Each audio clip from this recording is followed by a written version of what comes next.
total number of isomers considering both structural and stereoisomers of cyclic ether, ये ध्यान दीजिएगा, cyclic ether with the molecular formula of C4H8O is। अब देखिए guys, वैसे तो आप अगर C4H8O डायरेक्ट बना सकते हैं, किस किस तरह से बन सकते हैं स्ट्रक्चर डायरेक्ट, तो वो बना ले, लेकिन मैं आपको ट्रिक तो नहीं है, लेकिन मतलब एक मेथड बता देता हूँ कि अगर कभी भी आपको इस तरह की क्वेश्चन आए ना, सबसे पहले आप उसकी डिग्री ऑफ अनसेचुरेशन कैलकुलेट कर लें। इसमें तो साइक्लिक ईथर दिया गया ही है फिर भी, लेकिन सपोज ये C4 ना होकर C8 हो जाता, C8 C9 हो जाता, उस केस में दिक्कत हो जाती। तो degree of unsaturation basically formula होगा C+1 plus n minus h minus x divide by 2। C यहाँ पे है नंबर ऑफ कार्बन्स इस फॉर्मूले में, n है नंबर ऑफ नाइट्रोजन्स, h है नंबर ऑफ हाइड्रोजन्स, x है number of halogens, okay, divide by 2। C क्या है 4 प्लस 1 प्लस n क्या है 0, कोई नहीं है, माइनस h कितना है 8 माइनस x कितना है 0 डिवाइड बाई 2। हाइड्रोजन भी नहीं है, नाइट्रोजन भी नहीं, यानी 5 माइनस 4 हो गया, यानी 1।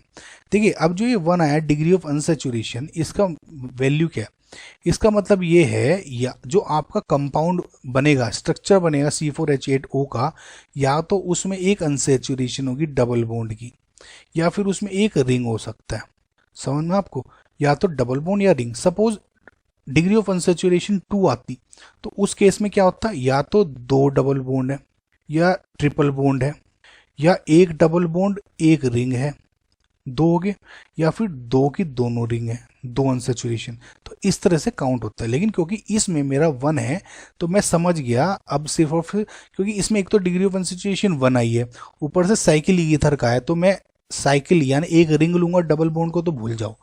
तो अब क्या होगा कि मैं समझ गया कि जो C4H8O है, इसमें हर एक में तो रिंग तो है ही, लेकिन एक एक रिंग है। वैसे भी गाइज आप देख के बता सकते थे, लेकिन फिर भी आई थॉट कि आपको ये कंसेप्ट पता होना चाहिए। अब एक एक रिंग से बना दे सिंपल।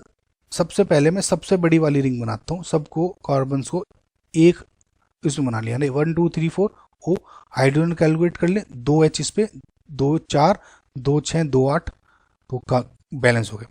अब मैं क्या करता हूँ, इसमें एक एक H एक एक C घटाता हूँ, ठीक है, पहले एक C घटाता हूँ, यानी जो 5 है 5 से 4 मेंबर की रिंग बना दी, ठीक है, 5 मेंबर की रिंग बना दी। अब एक कार्बन मेरा इधर जुड़ गया, तो यानी 2H इधर 2H इधर 4, एक इधर 5 और इधर CH3 है, तो 3 8 हो गए, एक तो ये बन गया इधर।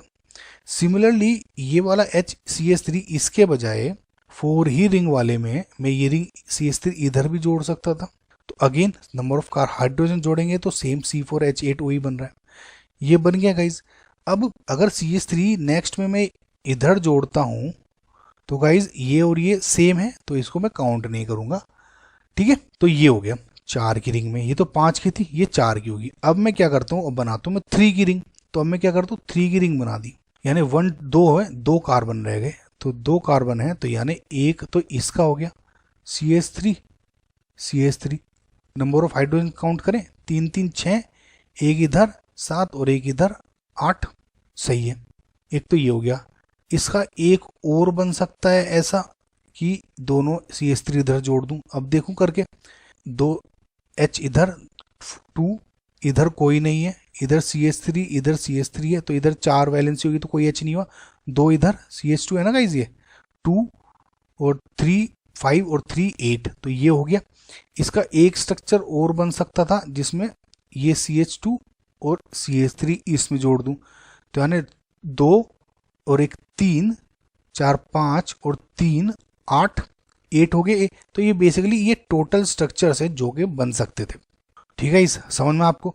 अब मुझे बताना है structural isomers and stereo isomers count करने हैं। कायरल कार्बन कैलकुलेट काउंट करें, देखिए इसमें क्या कोई कायरल कार्बन है, कोई नहीं है, दोनों में HH कोई कार्बन नहीं है, तो ये एक स्ट्रक्चर है। इधर कायरल सेंटर है, ये एक H है, इधर कायरल सेंटर ये वाला है, सिर्फ और सिर्फ, और कोई नहीं है। एक कायरल सेंटर है, यानी ये R भी हो सकता है, ये S भी हो सकता है, ठीक। सिमिलरली ये क्या कायरल सेंटर है, देखिए ये कायरल सेंटर नहीं है, एक तो H इधर है, एक CH3, लेकिन एक सेम इधर भी है और एक सेम इधर भी है, तो ये कायरल सेंटर इसमें कोई नहीं है, तो ये एक काउंट होगा। इधर अगर देखें तो ये भी कायरल सेंटर है क्योंकि H इधर जुड़ा है, और ये भी एक कायरल सेंटर क्योंकि H जुड़ा है। ठीक है, तो इसमें दो कायरल सेंटर हो गए। दो कायरल सेंटर तो यानी आर एस और ये RRSS। सो क्योंकि RS और SR है तो दोनों सेम है, क्योंकि दोनों वैलेंसी सेम है इधर, है ना, प्लेन ऑफ सिमेट्री है। सो इसका मतलब क्या हो जाएगा कि 1, 2 और 3 काउंट होंगे। इधर ये कायरल सेंटर नहीं, ना ये कायरल सेंटर है, कोई कायरल सेंटर नहीं। इधर ये H है, ये कायरल सेंटर है, यानी अगेन R एंड S में ये एग्जिस्ट कर सकता है। अगेन गाइज अब काउंट कर लें आप, कितना हो जाएगा, 1, 2, 3, 4, 5, 6, 7, 8 एंड 9 और 10 काउंट हो गया गाइज। क्योंकि आपको स्ट्रक्चरल भी बनाने थे, ये स्ट्रक्चरल हो गए जिसमें स्टीरियो आइसोमर नहीं है, और ये स्टीरियो भी जोड़ दिया आपने R and S। Okay guys, I hope guys आपको समझ आएगा। तो फाइनल आंसर है 10।